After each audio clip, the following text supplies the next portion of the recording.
there should not be people within Daled Amis of the person davening. The Mishnah Berurah cites the Chayei Adam, who notes that if there's a barrier that is 10 tfachim high, that separates between the person reciting Shemona Esrei and the one who is not, it's entirely permissible to sit within 4 amas. However, the Mishnah Berurah writes that passing in front of him may still be forbidden, even if there is something 10 tfachim high. If despite being 10 tfachim high, the barrier is short enough that one can still see the person on the other side. Means a tefach,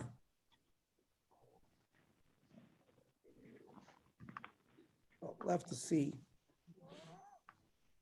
80 to 100 centimeters. So that's less than 50 inches. So you're talking about 3 feet. I'm wondering whether at Yavna, the are those desks that we sit at, is that 50 centimeters high? Because according to the Shita, that would be, like, for example, Bernie davens in front of me, but I have a desk in between us, and I daven in front of Walter. Although these days I'm a little over the side because of the beam that's there. I'm not exactly behind them. But if those desks were the appropriate height, that would be a hafsaka. But the difference would be, for example, Jerry, who davens in the front row. So even if that thing was high enough, if somebody walks in front of him, he can still see them. It's not a barrier that's high enough that would prevent him from seeing the person. So a person cannot walk in front of Jerry or Bernie when they're davening Shemona Esrei. You can't walk within Daled Amos of them. That's a halacha. Pasav Chayei Adam, says the Mishnah Berurah. If a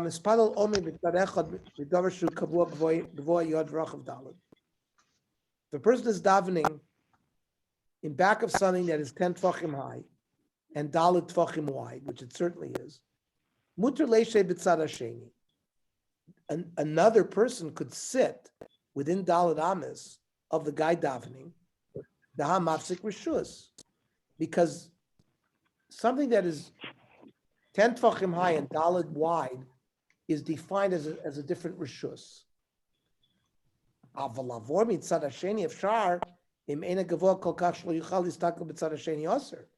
Like he said, the person, even though there is a barrier, if the barrier cannot prevent the person who's davening from seeing the person walking in front of them, that's going to cause a problem. Now, if one was already seated and someone began to recite Shemona Esrei behind him, the Shulchan Aruch writes that one may remain seated. Let's say the person in front is sitting down because he's late. He's davening Shemona Esrei. He's davening Kriya Shema. So he's sitting. And the other person is davening Shemona Esrei behind him. That's not a problem. He just shouldn't get up. Should stay seated. If the sitter is sitting, and someone, let's say, not behind him or even next to him, came to daven, he doesn't have to move away. We said last week that even sitting in front of somebody, Daled Amos is a problem. But if you've already sat there and then he came to daven, that's not a problem. The guy came into his territory. It is a righteous thing to do, to move away from him anyways, even if you were sitting before. In reality, when people are sitting in a row, multiple people standing saying davening Shemona Esrei, some people finish before others and need to sit down. They sit down at that point. Well, the question is, could they even be daven if they're within Daled Amos of each other? We said that you try to be Daled Amos away from a person davening, front, back, or sides. So, and then if they're Daled Amos away, then you can sit. If you're within the Daled Amos, it's problematic. The Mishnah Berurah limits this ruling of the Shulchan Aruch to a case where one davens alone. But if one is in a shul, meaning someone's davening b'yechidus, and somebody comes into the house and is within Daled Amos, says the Mishnah Berurah, if one is in a shul or in a location where fixed meaning is held, one should stand if someone begins to recite Shemona Esrei nearby, since the entire area is designated for this purpose. So you don't have to remain sitting. You can stand. You should stand. Right. Davka b'veisav, b'minin kavu v'koshek and v'esak neset tzarich lakum. You should stand. It's a place for all people. Even though the person is sitting in their makam kavua, shekanom b'domi bottom with money. Nami yesh lahachmer ach ka'osik b'Torah. However, if one is engrossed in Torah learning, he can stay seated. Lo yachmer b'zeh. Because shekain Rav sheyoshev talmidim v'loimdim, or a rabbi with students learning, or asar mitzvalim ein tzarich, they don't have to stand; they can remain sitting. There's no midas chasidus for them to either stand or to even move away. So that's a kula. The Yalkut Yosef agrees with the Mishnah Berurah and adds that one may be lenient in a case of need to sit down even after the other person has already begun reciting Shemona Esrei, on condition that he is studying Torah or davening and enunciating the words aloud.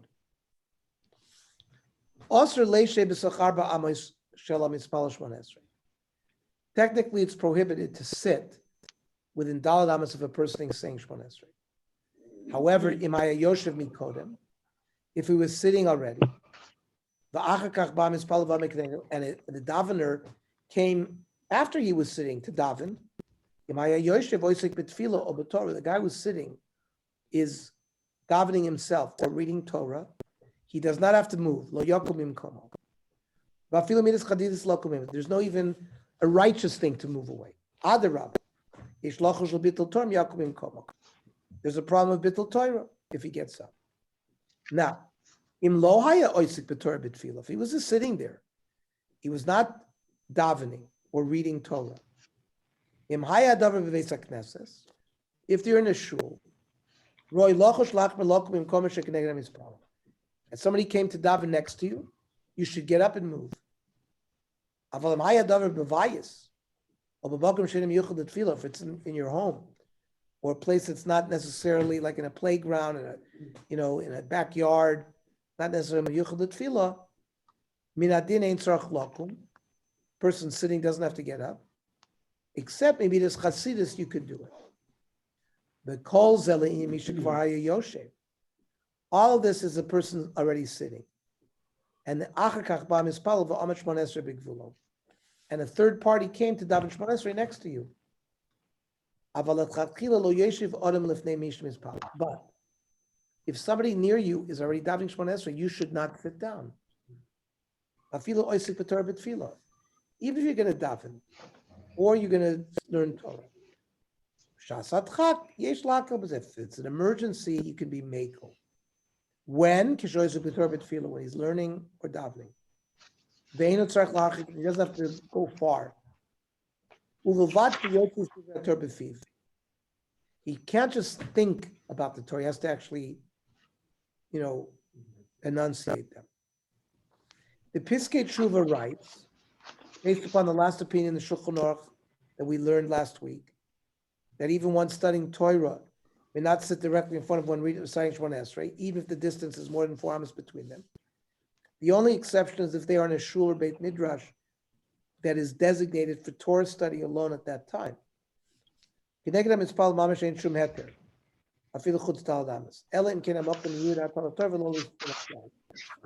say they're in a yeshiva, which is a place of learning, not a place of davening. So then you'd be allowed to sit and learn. The person who came didn't have permission to disturb and cause bittul Torah. Aside from the prohibition to sit within 4 amos of someone reciting Shemona Esrei, there's also an additional prohibition to pass in front of someone praying. That's actually from the Gemara. Brachos Chav Zayin Amud Aleph. Rav Ikla Lebei Gniva. Rav visited the house of Gniva. V'tzali shel Shabbos Berev Shabbos. He davened Ma'ariv Friday night, Friday afternoon. Vavimatz Rav Yirmiyah Barava Lachoy de Rav. Rav Yirmiyah was davening behind Rav. The Sayim Rav finished his Shmon Esrei. Lo Paskil Etzlus Rav Yirmiyah, but Rav Yirmiyah had not finished. And therefore, Rav didn't take 3 steps back, like we normally do. You only take 3 steps back when you start to sort of, you're going to now go into the Rishus of Lifnei Hashem, like you're going into the Kodesh Kadosh. Then when you finish Shmon Esrei, your private Shmon Esrei, you take 3 steps back. Remember last week we learned that the Chazan doesn't do that at the end of his Shliach Tzibur. He waits until after Tiskabel. But privately, yes, you do take 3 steps back. However, Rav in this case could not take 3 steps back because Rav Yirmiyah was behind him davening, and the Gemara is going to learn from here, Shmami not tlas. We learned 3 halachas from this story. Shmami na mispal alav shel Shabbos be'erev Shabbos. The fact that we can be makabel Shabbos early. You can daven Kabbalah Shabbos, like, right? If Shabbos starts 7:45, we in Yavna sometimes start Shabbos at 6:30. How can we do that? How can we say Mariv an hour before Shkia? We learn it from this Gemara that Rav was Matzli Shabbos be'erev Shabbos. Very important Gemara. Number 2, Shmamina mispalo Talmid achrei Rabbo. That a Talmid could stand behind his Rebbe and also daven. You might think maybe you shouldn't. There's certain dinim we're going to learn. You can't daven in front of a mirror. Maybe you shouldn't daven in right in back of your Rebbe. It's as if you're davening to the Rebbe. The halacha is no. From here you can see that you can daven even behind the Rebbe. What's the third halacha? Shmamino asur lavar kenegdam ispalim. The fact that Rav didn't take the 3 steps back because you can't pass in front of somebody davening. That's the thing we said. Jerry and Bernie, who daven in the front row there, people have to be careful. If they see the person davening Shema Esrei, you can't walk in front of them. So the Talmidei Rabbeinu Yonah write that this prohibition of passing in front of someone reciting Shema Esrei applies only when walking directly in front of the person reciting Shema Esrei, but not when walking next to him. Also, lavar keneged mispalim v'davke keneged pneim, avol b'tzidim lo chashin lavor ba'alma, meaning people passing in the aisle. Let's say we're Walter or Bernie daven, and people walk up and down the aisle. So that technically, based on this Talmidei Rabbeinu Yonah, is not a problem.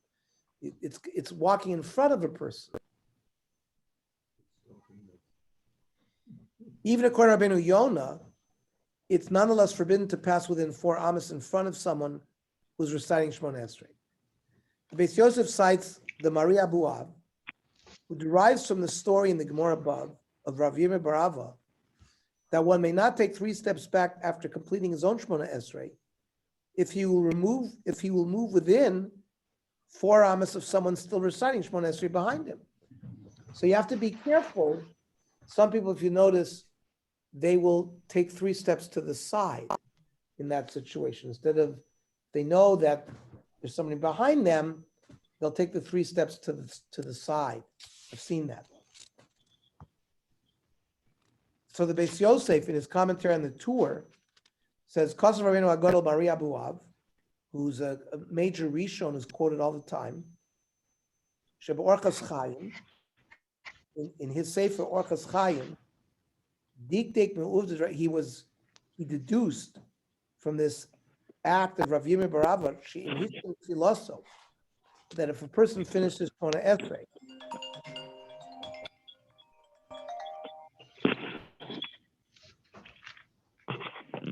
Shalom Aleichem Rav Meisler. I'm teaching a shir right now. I have a group that I teach Shulchan Aruch, and I finished it. Call me back then in 40 minutes, or is that too late for you? Okay, please call me then. Thank you. That's he's a posek for Bonei Olam, and because of the Sefer, the Kal Hashem, there's a whole bunch of new Rabbanim that didn't know me before, but in the Sefer Kal Hashem, it has our phone. I've been getting a lot of calls clarifying issues that they have regarding Tzedakah. There's a Rabbi Baruch Simon, who's posek at YU, he's like the posek now. Apparently, he sits in the basement for 8 hours a day. I've gotten calls from him, very interesting, where he'll have a patient talk to me, and I'll get back to him and explain to him, what the medical cases are. It's very, very interesting. So this is a very prominent posek in Borough Park that does. I've already had a few calls from him.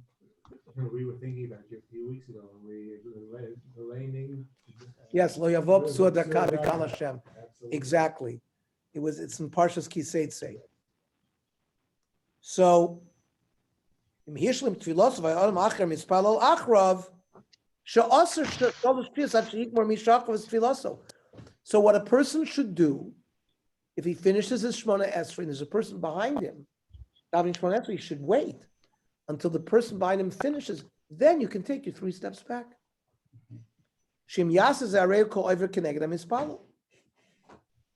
Because if you don't, you're going to be as if you were walking in front of the person. The nearest you got to be careful. What is it telling you? You got to be aware of what's going on around you. Many times in shul, we're not necessarily aware of our space, but in these halachas, you can see very clearly, we have to be very aware of our space. That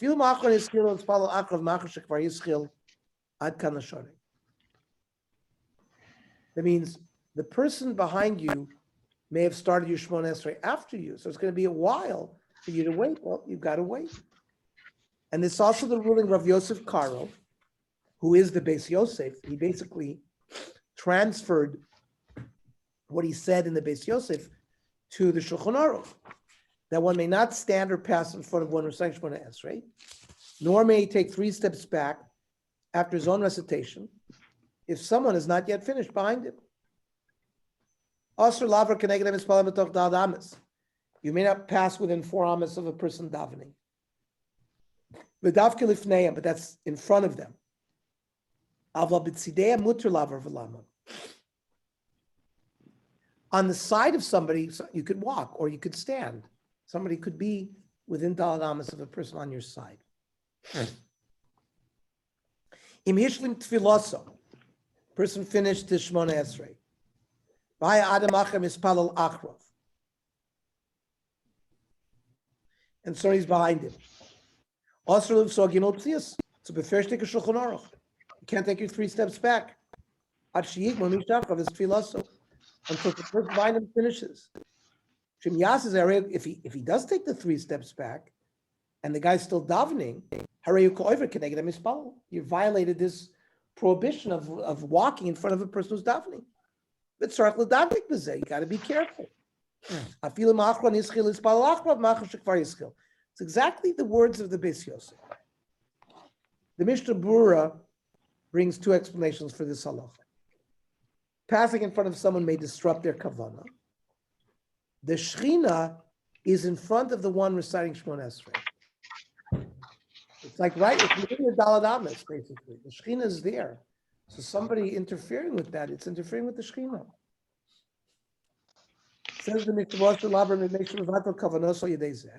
number 1, it's affecting the kavanah.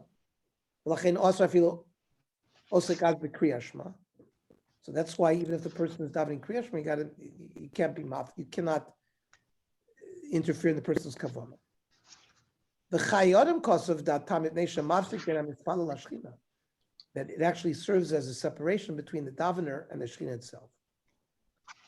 The Mishnah Berurah also cites among the Achronim as to whether one may pass within 4 amas diagonally in front of one who is praying. According to Magen Avraham, it's forbidden. Well, according to Eliyahu Rabbah, it's permitted. So the side we said is okay. Now we're talking about like the hypotenuse, diagonal, right? Lifneim with starim shlifneim l'Magen Avraham b'siv kadim kivlei kilifneim dami. The sides is like in front. Well, Eliyahu Rabbah shari, but it's permitted according to Eliyahu Rabbah. Now the Pninei Halacha, who is the contemporary Rabbi Eliezer Melamed in Eretz Yisrael, presents both of these views and summarizes a different dimension to their dispute that was not discussed above, namely, whether one may stop and stand within 4 amas in front of the one reciting Shmona Esrei. We can see there's a debate among the poskim where exactly you may not pass in front of. According to the Eliyahu Rabbah, the Yisr is right in front. So only then is it an interruption. Kloimar. He says the width of most people is like half a meter.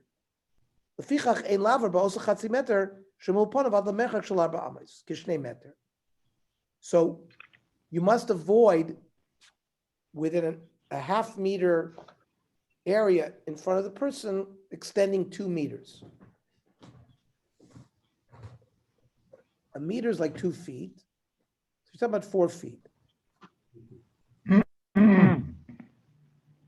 A meter is 3 feet. 3 feet.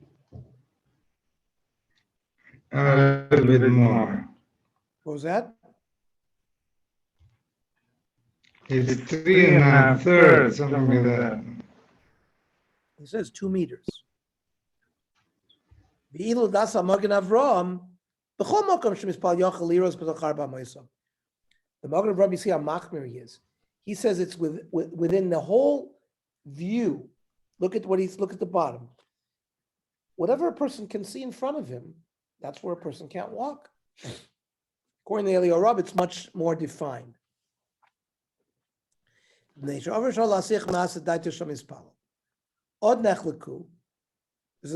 machlokas.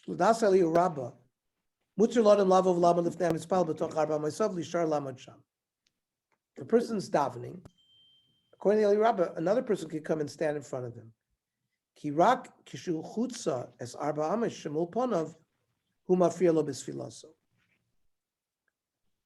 It's because he's only disturbing him if he's right in front of his face. But if he came from the side and he stood there, but the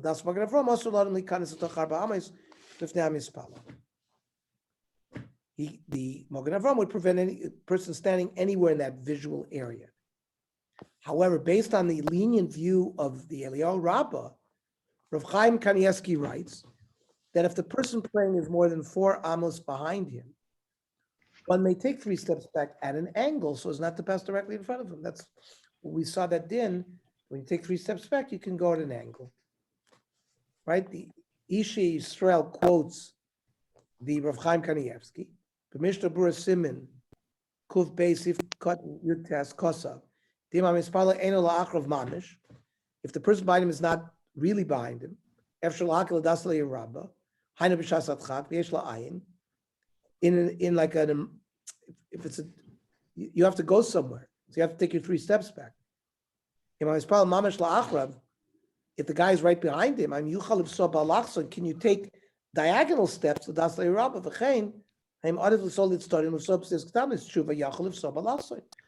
Chaim Kanievsky answered that he can take his 3 steps in a diagonal fashion, so it doesn't disturb the person behind him.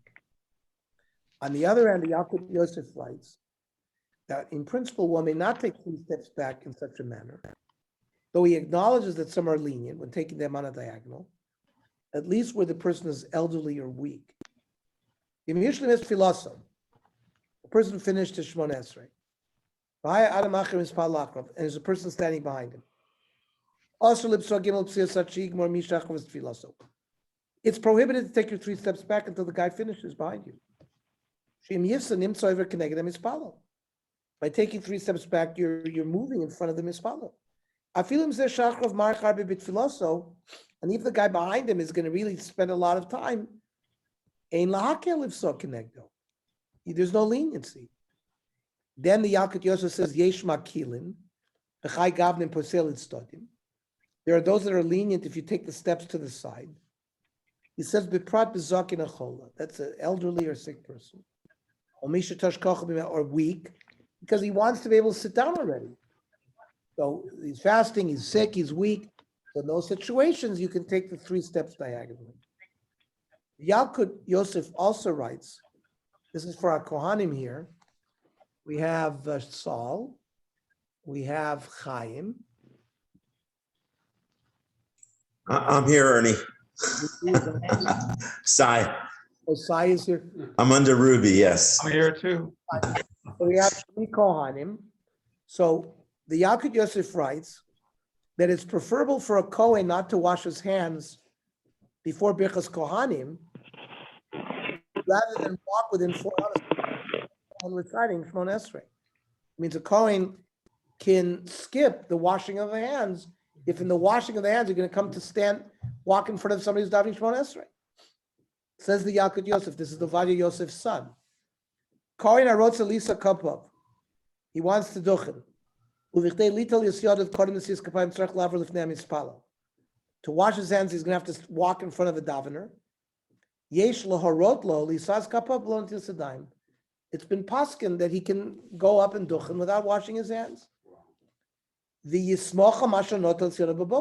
washed your hands in the morning, you can rely on that until it's gedayim. If the davener is more than dal amis from the person, Yav lift amis little, then he can walk in front of them. He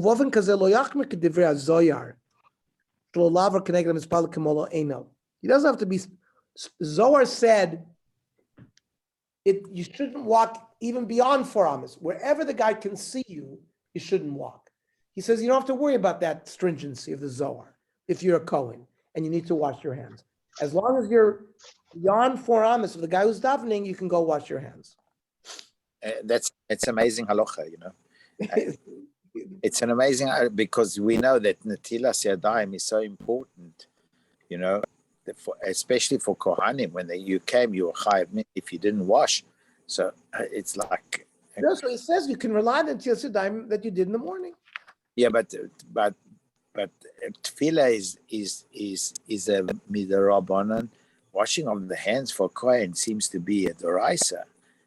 Seems to be Netilas Yadayim for it. He's going up and doing the Birchas Kohanim.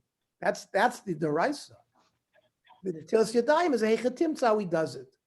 It's also yeah, but Netilas Yadayim is also it's crazy that there's so many.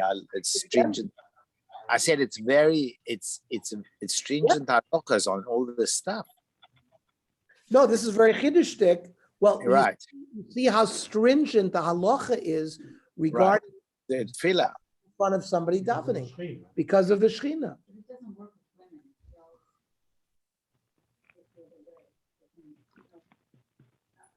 When you daven for an you guys don't turn yourself. Ernie, can you say, Ernie?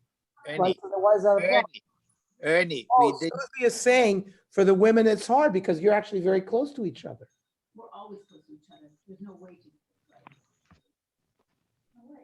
No, you just have to be careful with taking the 3 steps back. If the person behind you is davening, you shouldn't take the 3 steps back until the person is finished.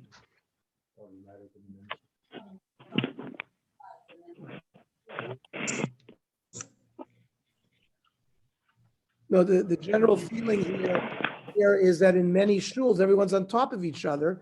And it's very hard to fulfill all these requirements. So Ernie, someone once told me, and I never really verified it. For example, if you're in a separate row and there's a barrier or a separation, the way it was explained to. So we learned it tonight, Sai. Oh, we did already. We said if it's Daled Amis high, we said 50 to 100 centimeters. I'm sorry, 80 to 100 centimeters. So we said 50 centimeters. Let's see, 2.5 centimeters is an inch. So you're talking about, let's say 2.5 into 100, 2 into 100 is 50 inches. So it's less, it's 2.5. It's about 40 inches. So you're talking about 3.5 feet. So like typical rows, I mean, I don't know if it's 3.5 feet per se, it's close. Might be 3 feet or 3.5 feet. But if, like Shari Tzedek, the rows are 3.5 feet, whatever they are, people get into their rows, if they come late or come in or out. Still can't, but you can sit. We quoted the Mishnah, Mutter leishev b'tzad hasheni. Aval la'avor mitzad hasheni efshar menu gavoa kol kach shelo yichal listaka b'tzad hasheni aser. If the barrier is not going to prevent the person from behind who's davening to see you, you're not allowed to walk in front of him. Unless you're saying it's 3.5 feet. No, even if it's 3.5 feet, if he can see you, it's Oh. still umrah about being mavir in front of him. Unless the barrier is so high that he can't see you. Like Yeah. And what happens if somebody has a problem standing for so long, like somebody's davening Shmona Esrei on Yom Tov, so we said Zaken or Chola could take the steps diagonally and then yeah, sit. but I'm not talking about taking the steps. I'm talking about when he needs to sit down, and you're davening on Rosh Hashanah, Yom Kippur, and somebody's davening for a long time, and it's an older person, and he just can't stand for so long. He can sit with the barrier. With the barrier, you can sit. If there's no barrier and the person cannot. Oh, well, that's a different story. I mean, you can do it. I mean, that's Shasatcha. Doesn't seem to be from the halacha that you could. Right? You could see the stringencies that is regarding this halacha. There's no question about it. Yeah. However, let's see what the Piskei Tshuva, he's going to bring some leniencies. He offers a few examples where it's permitted to pass within 4 amas of one reciting Shmona Esrei, such as in cases of a passing mitzvah, kavod abrius, human dignity, or if someone has to go to the bathroom, or to remove a disturbance from the shul. When did they permit that you can walk in front of the davener? L'tzorech mitzvah oiveres. A mitzvah veres is a mitzvah that is passing regarding its time. It means if you don't do it now, you're not going to be able to do the mitzvah. Kigon lispalel b'tzibur. Kamo kein koin l'tzorech aliyos l'duchen. Vav kein litol yoda l'fneichen. So he disagrees with the Yalkut Yosef that forbade a Kohen to pass. The Piskei Tshuva say Kohen can pass to wash his hands, not just to go up in Duchen, but even for the Netilas Yadayim. So it's Machlokas Achronim. Now, Mishum Kavod Abrius, this is what Walter was talking about. Efshir lahatir lavar neged hamispal could go on nitzrach l'nekavi. That's go to the bathroom. Or k'sheyesh tinik amafriya v'tzrach l'tzim v'beis haknesses. There's a child making noise. You got to take him out of shul. V'chein shara fros b'tfila. Other disturbances. Remember, we learned that the davener himself, who is davening Shemona Esrei, can step out of his Shemona Esrei and remove a child who's making noise. Then you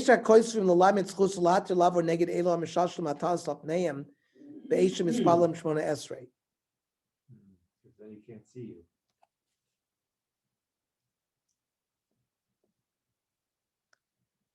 Someone who is davening with their talis covering their face. If you're davening in a place that's not the specific place for tefillah, and this is a public passageway, like in a hotel or something, right? So you can't prevent the tzibur from walking that way. So here's a summary. Page 173 is a graph that will summarize all the various.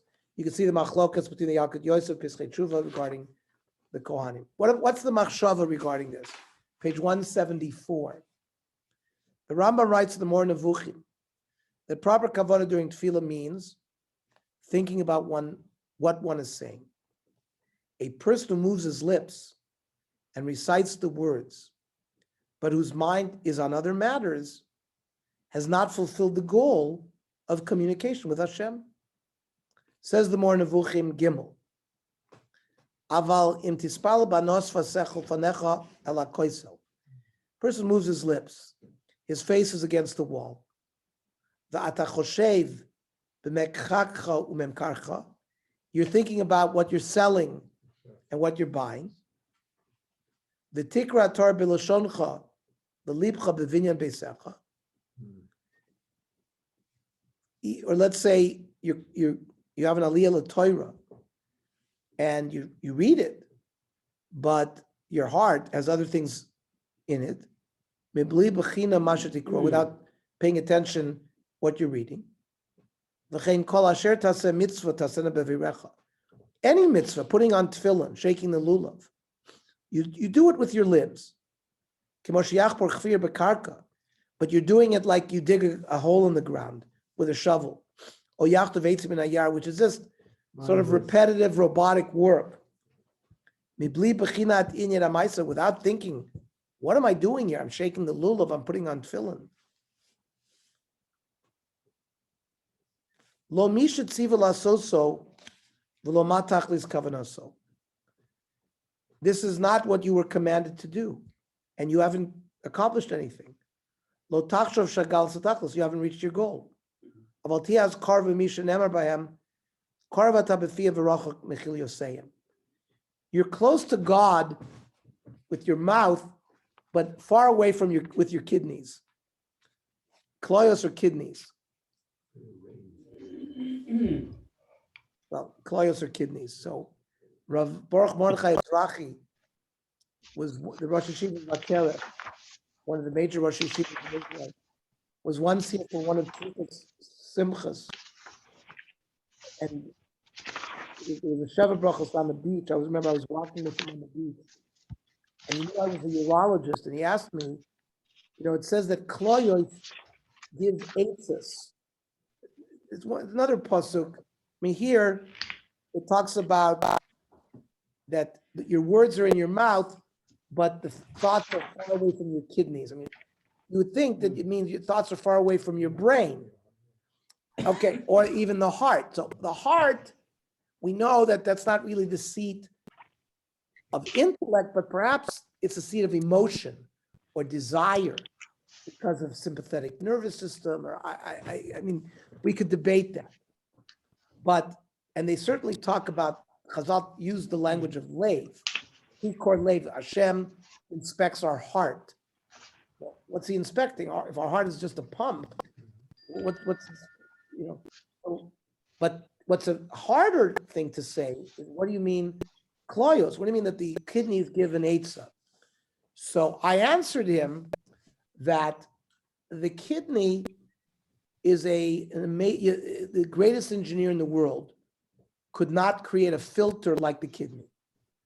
That means our serum sodium and potassium have to be kept at such an exact level. Our serum sodium is 140. If our serum sodium is 150, we're in coma. If it's 130, also you're in coma. Either severe hyponatremia or severe hypernatremia causes you you have no mental function. So I'm finding that the kidney gives eitzes, or is involved in brain function, because it provides the brain to have the fluid, the fluid milieu in which to function. And just a few, dysfunction kidney functions, you wouldn't be able to think. Chorvus Avavois adds that a tefillah without proper kavana is considered like a body without a soul, or a husk without a kernel. Because yispal mispal biloshono. Person is davening with his mouth, the libo toru, but his heart is busy, bezulas tefillah, with understanding what he's saying. Tiyat tefillah guf below ruach. It's as if a body without a soul. Uklipa below leiv. A husk without the corn inside. His goof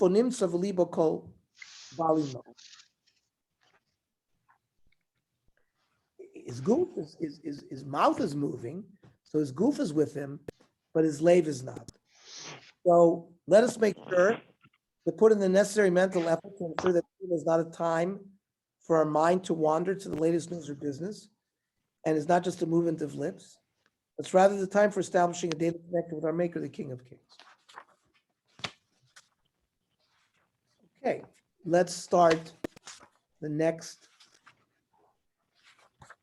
Tefillah b'tzibur. Is there a chilik between davening by yourself or davening with a tzibur? Does it help davening with you without kavana? Doesn't accept it if a person, as his mind wanders while he's davening, as long as he's with the tefillah b'tzibur, it makes a chilik that davening alone by yourself. If your mind wanders. I still think we're going to see there's a lot of advantages to Tefillah B'Tzibur because being in part of a group, you're not focused on as an individual so much. But regarding Kavana, I don't think it's an excuse for not having Kavana in Tefillah. Remember, Well, we're going to see. When we daven B'Tzibur, we still have our own personal Tefillah. Then there's something called the Shliach Tzibur, and what is his Tefillah? And that's a new entity. We'll see what is the mahus of that. And certainly the Shliach Tzibur needs kavana when he's davening, and we also should be following along. And certainly during our silent personal tefillas, I don't see any reason just because you're davening in minyan would require you not to have the same amount of kavana. So the topics that are going to be covered here is the importance of tefillah b'tzibur. Is tefillah with a minyan required? What is the status of tefillah b'tzibur for women? Defining the tzibur, who's included. Reciting the Amida together with the chazan.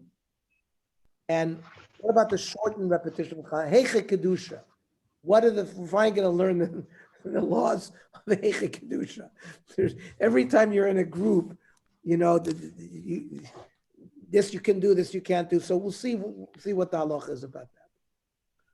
So in the previous shiurim, on the subject of Shmona Esrei, we have studied various halachas that relate to its recitation by any individual, including the proper way to stand, the necessary kavana, the activities forbidden beforehand.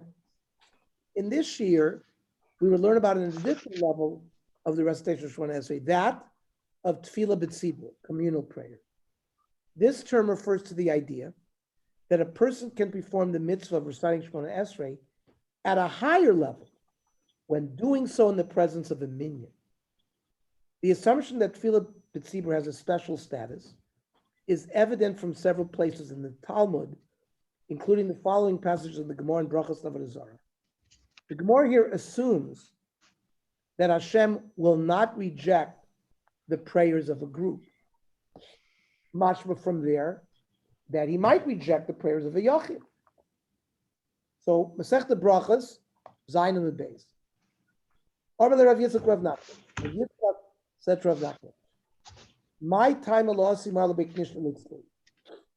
Rav Nachman must have not shown up to shul one day, and Rav Yitzchak asked him why he didn't come to daven. Ormele Lo Yechilna. I couldn't come. He was weak. Armalei, the Kanfi Lamar Asar V'Litzli. So let him gather. Rav Yitzchak suggested to Rav Nachman, gather 10 people to come to your house. You have a minyan at your house. Armalei Tircheli Milsa. That's hard to do. So V'Lemalei Mar L'Shlucha D'Tzibura. So Rav Yitzchak said, why did you send a shaliach to the tzibur? That be'idna dematzi tzibur lesi v'lo lamar. That what the shaliach is going to do is that when the shaliach tzibur has reached Shmona Esrei, they're going to send a message to Rav Nachman that he should daven at the same time. So from here, we're going to see that it seems to be, even if you're going to daven at home, you should daven at the same time that the tzibur is davening in shul.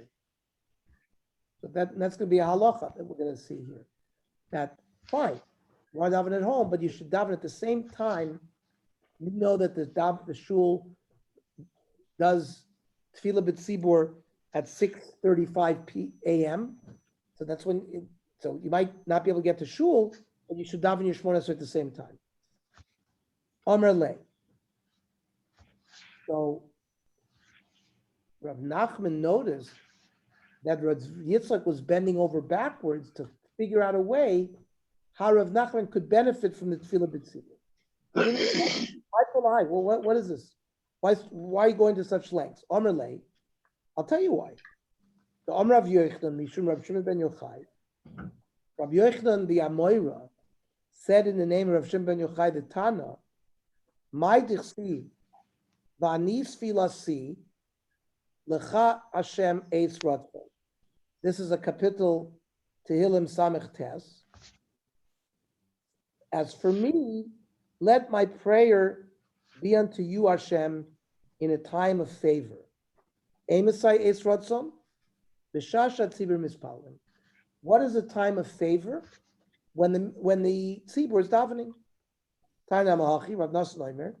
Inayin she'en HaKadosh Baruch Hu moyes b'tfiloson shel rabim. HaKadosh Baruch Hu is never disgusted by the tefillah of the rabbim. Shenemar, hein el kabir v'lo yima'eh. Hashem doesn't despise the mighty. Uksiv padabishim abakti, redeem my nefesh in peace. Mikerev li. Amar HaKadosh Baruch Hu, kol oitzik b'torah v'gmilas chasadim. Whoever studies Torah, that's number one. Number two, gmilas chasadim. He is involved in charitable acts. Number three, mispal matzibur. Mala ani alav kilu padoni. It's as if I redeemed him. Li ulivni. Mibein umas olam. That is, he himself, Hashem, is redeemed, and his children from among the umas olam. It says in Masechta Avodah Zarah, Kiven deke de tzibur nefishe zechusei. The tefillah of the tzibur is not rejected. Look at the footnote. The Gemara is discussing a ruling that one should not recite Musaf on Rosh Hashanah during the first 3 hours of the day if he's alone, since this is the time of judgment, and if he's alone, Hashem may decide to scrutinize his actions more carefully. It more than offers the answer citing the source here, but this does not apply to one who prays with the tzibur, since the prayer of the tzibur are accepted. Meaning, let's say on Rosh Hashanah you daven in a hashkama minyan by Vasikin, and your musaf is going to be within the 3 hours of the day, even though there's this rule that the first 3 hours of the day is the hours of din, and if you're a yachid, you shouldn't daven then. The tzibur can daven then because they have higher level. The Gemara explains that this ruling applies to musaf, but not to shachris. Since other communities will be reciting shachris at this time, so it's considered as if he's linked to their tzibur on some level. Meaning, if the yachid is at home, it's only musaf that he shouldn't daven in the first 3 hours of the day. Shachris he can daven because he must be davening with another tzibur somewhere else. Musaf, on the other hand, may be recited all day, so it's not clear that another community is certainly reciting musaf at that time.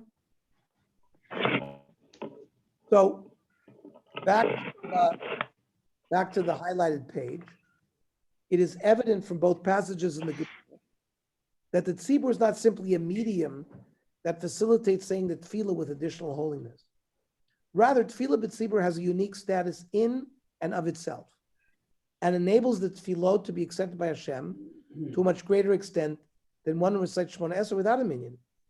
Moreover, participating in communal tefillah is a service and duty to one's friends and community as well, since in praying with them, he also enhances their tefillah. The Rambam writes that a person should participate in the community minyan because Hashem will not reject the prayers of the tzibur. The Rambam writes, based on the Gemara we just learned, that one who does not participate in tefillas b'tzibur is called an evil neighbor. Tefillas b'tzibur needs last topic. The davening of the tzibur is always heard. Even though there's people in the minyan there, might be sinners. In a Kodesh Baruch Hu mois b'tfiloson shel rabim. Kodesh Baruch Hu does not become disgusted by the davening of the public. Lefichach, says the Rambam, you need to join the tzibur. As long as he can daven with the tzibur, he should do so. He should wake up early and go to the shul late. The only time that a person's tefillas are heard at all time, no matter what status he's in, is in the shul.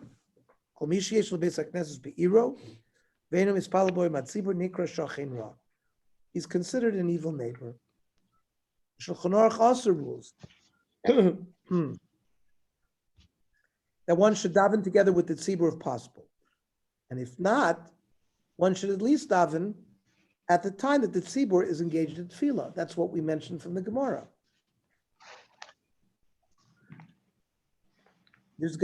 We discussed some of this more previously, volume 10, Shir 2. That when you're davening alone, you should daven at the time that the tzibur is davening. Yishtadel on lispal v'es hakneses im hatzibur. The onus, if there's extenuating circumstances, she'eni yochel lavol v'es hakneses, yichad b'sasher tzibur mispalel. You should daven Shmona Esrei at least when the tzibur is davening. Now, is tefillah with the minyan required? It's not immediately clear from the language of the Shulchan Aruch quote in the last source whether tefillah with the minyan is an absolute obligation. On the one hand, he writes that a person should attempt to join together with the tzibur, which is not the typical language used to describe a chiyuv, a standard obligation. On the other hand, he then writes, if he is subject to extenuating circumstances, if he's onus, which indicates that a person may only pray alone when he's unable to join together with the minyan. Because of this ambiguity, contemporary authorities dispute to what degree one is strictly obligated to daven with a minyan. According to Rav Moshe Feinstein, in the Igros Moshe, tefillah with the minyan is an absolute requirement. He explains that the expression a person should attempt does not relate to the obligation to pray with a minyan, but rather indicates the degree to which a person must apply himself to attending minyan. In other words, he must not readily excuse himself from tefillah b'tzibur communal prayer with the rationale that it would require more effort than the halacha demands. Says the Igros Moshe, "Hinei li'spalel b'asara hu chiyuv mitzvah la'adam v'lo rak hidur u'mayla ba'alma." Rav Moshe says it's a chiyuv. It's not just a hidur, like you have an esrog and you're going to pay a little bit more money to buy a nicer esrog. So the famous Rashi in Psachim Daf Mem Vav, Chulam Daf Kuf Beis, Mechuyev leilech adalit milim kishehu lefonav ba'arlich baderech. If a person's walking on the road and he knows that there's a minyan, he's required to walk 4 kilometers out of his way. Af shetov lefonav yoser lo l'kan. Even though, as long as it's in front of him, even if he could, it's easier for him to sleep where he is. And he can go backwards and delay himself even a kilometer. We then move on. So up to a kilometer, if you're within a kilometer of a minyan and you're in your house, you need to go to minyan. Don't learn from the words of yishtadel. You should try. You might think that it's just a maila. Even on a chiyuv, that lashon applies.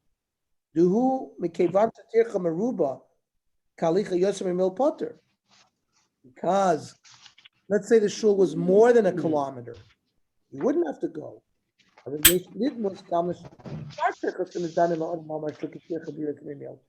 Other excuses might come up that he would apply to.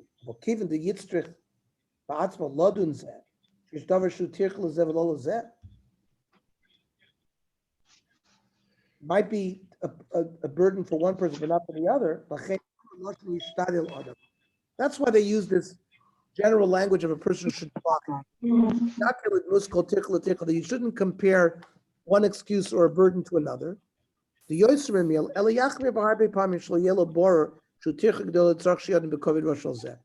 that you should be stringent and you must assess this with a lot of seriousness. The Aruch HaShulchan will say the same thing. On the other hand, we'll see the Ben Sir Abba Shaul that it's not an absolute obligation. I'm going to leave. It's good that we left on this. Rav Moshe said that it is a chiyuv.